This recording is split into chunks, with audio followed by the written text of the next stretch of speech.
Тэгэхээр яадаг юм? Тэгээ үргэлжлүүлсэн гутаа шууд яа. Яа. Үргэлжлүүлсэн гутаа ингээ ярьж дууссан гутаа тэр бичлэгийг хар заяа. Тэгээ харсныхан дараа дахиад бичлээ. Тэгэл болоо штэ. Гац дээрээ хараал үргэлжлээ. Яг хотыг л тийм та. Greetings everyone.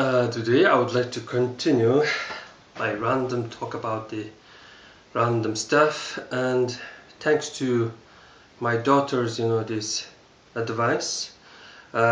She says when you say some words wrong, just this continue.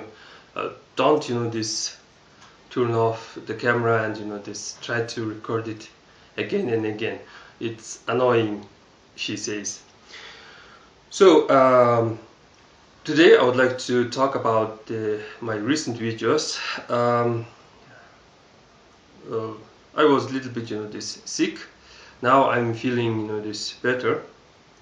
In my last this English video, I draw Lilium pumilium, that is native to Mongolia, and sometimes you need an image of a flower, image of an animal, when you are going to create a book or an item, this decorating maybe a chest with the pictures, or making a tablets and stuff.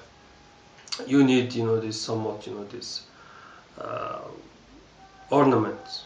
So you can observe the local this place, and in this find that this flower is specially for this region, etc., etc.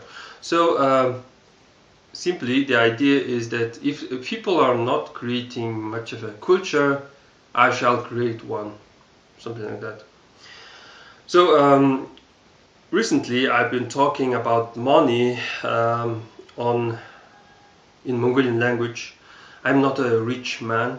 I do live in an apartment, and I'm quite happy about my existence.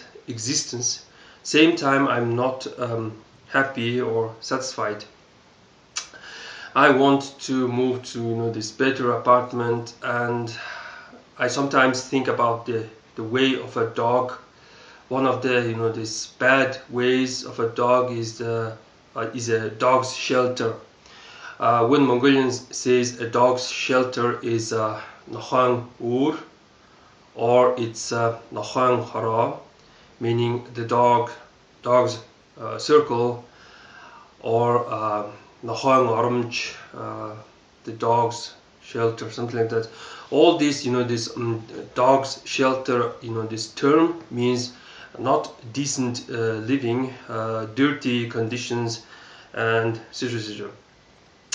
As a dirty, smelly man, I need to shower often in order to feel somewhat civilized, and it's kind of hard for me to imagine having a yurt and trying to this warm up the water, and or go to a public bathhouse and try to wash myself once or twice a week, something like that.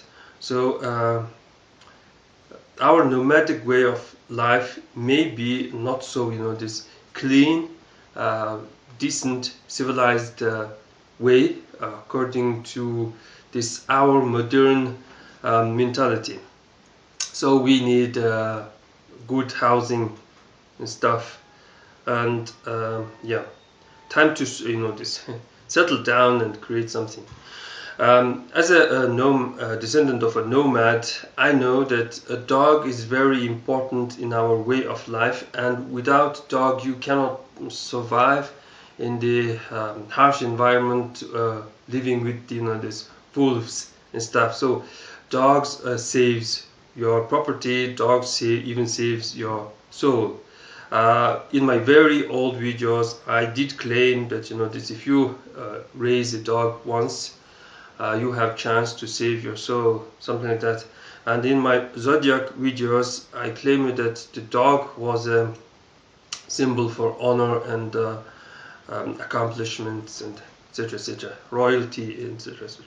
So there are, these bad characters of dog and good characters of dog.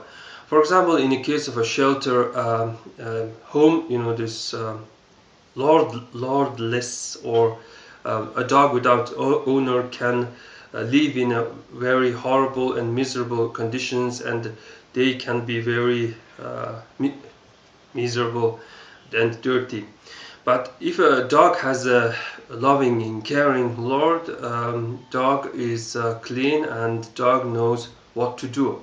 Like this, in society, there are those who cannot do without this someone is telling them what to do, like the factory workers and stuff.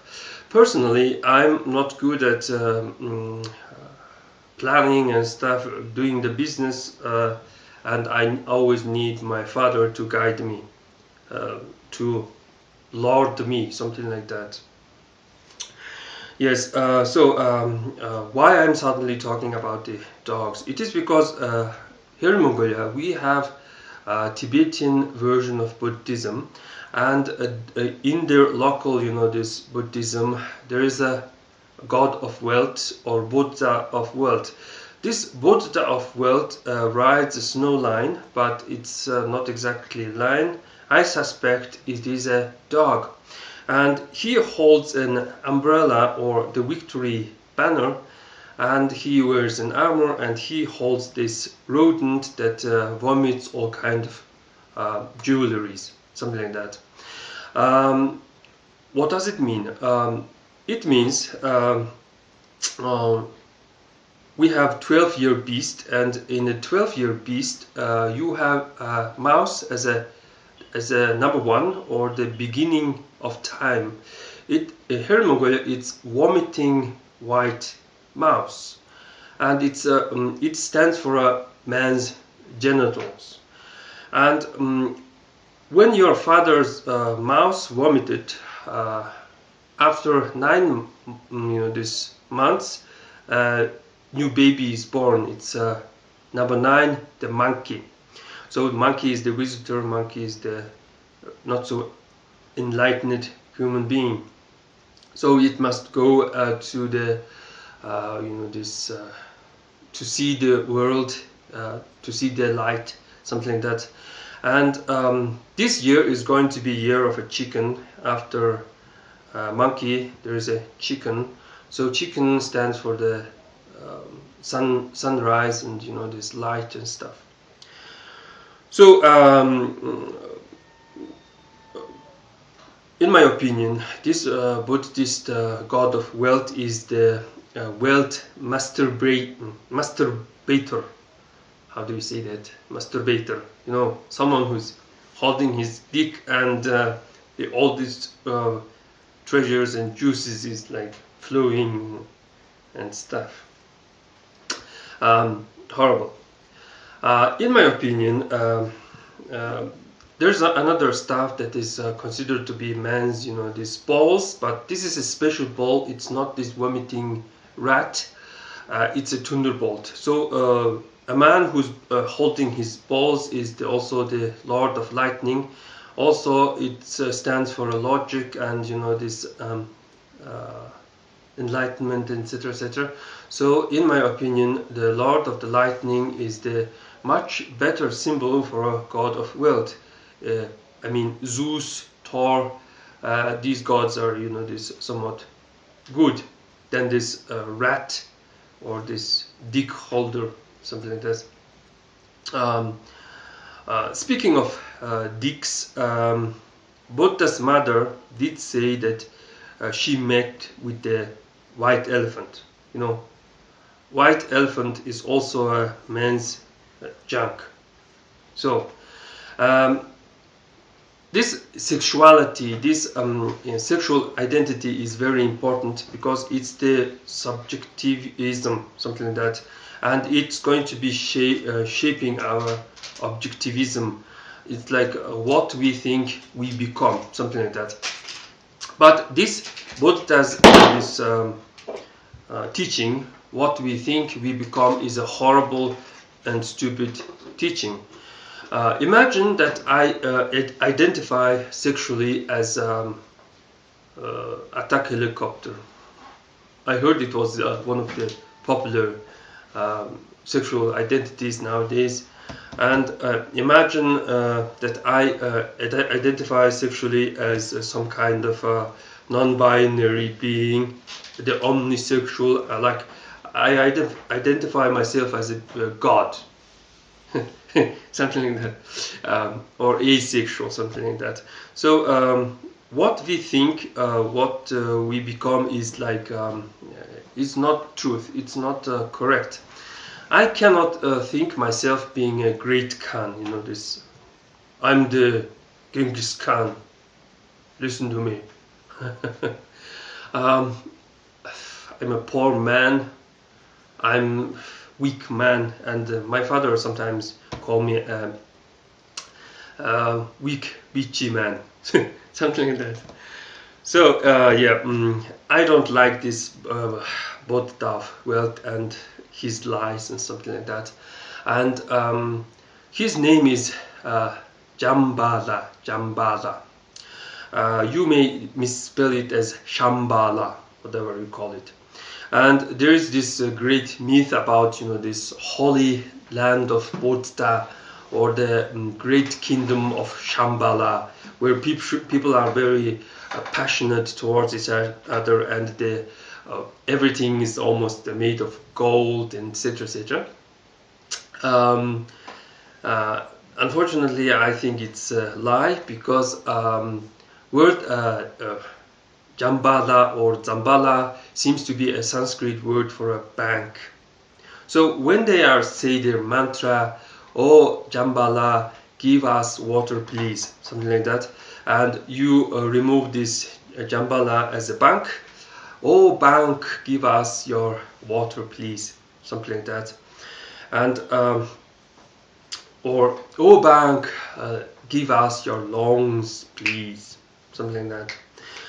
But if you remove the last la and create word Zamba or Jamba, it's happiness. You know, this sounds great, but it also means poor. So it's no secret that according to Christianity, according to Buddhism, and you know, some of the spirituality, being poor is the right way to serve to God or teacher, something like that. Oh, no. So poor. So since it's Indo-European language, you can understand Shambhala as a shambles, living in a bad, not decent condition and stuff. So here in Mongolia, we sometimes call India as a land of gods, or land of Buddha, and something like that.